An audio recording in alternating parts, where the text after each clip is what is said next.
Action. Je suis Margot Daubresse, j'ai 27 ans et je suis médecin généraliste à Rennes où je vais terminer mon internat le 1er novembre.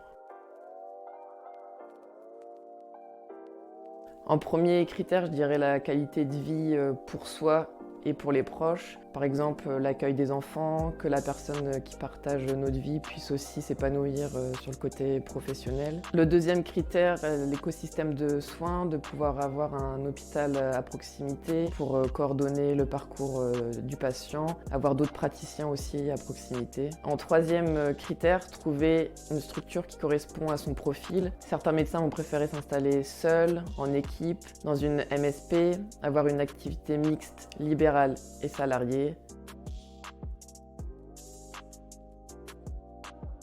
Le bouche à oreille, on peut aussi utiliser les différents sites sur Facebook, mais on peut rapidement aussi se noyer parmi les différentes propositions. Il y a aussi les sites publics, mais qui ne sont pas toujours mis à jour, pas toujours très fluides. Avec tous les déserts médicaux, le manque de médecins, on peut croire que c'est facile de trouver un endroit où s'installer, mais on n'a pas toujours le bon outil pour trouver facilement le lieu qui nous plaît.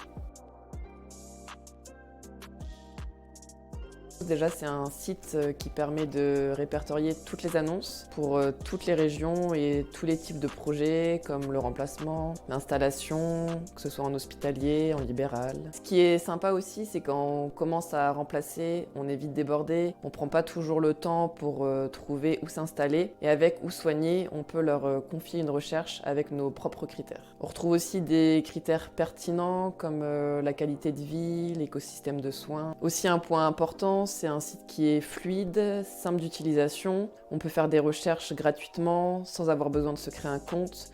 On ne se sent pas démarché.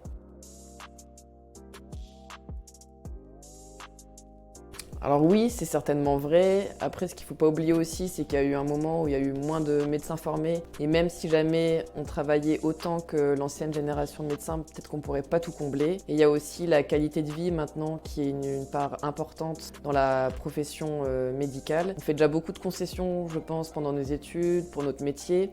On est là pour s'occuper des autres, mais si jamais on veut bien le faire, il faut aussi être avant tout épanoui dans notre vie personnelle.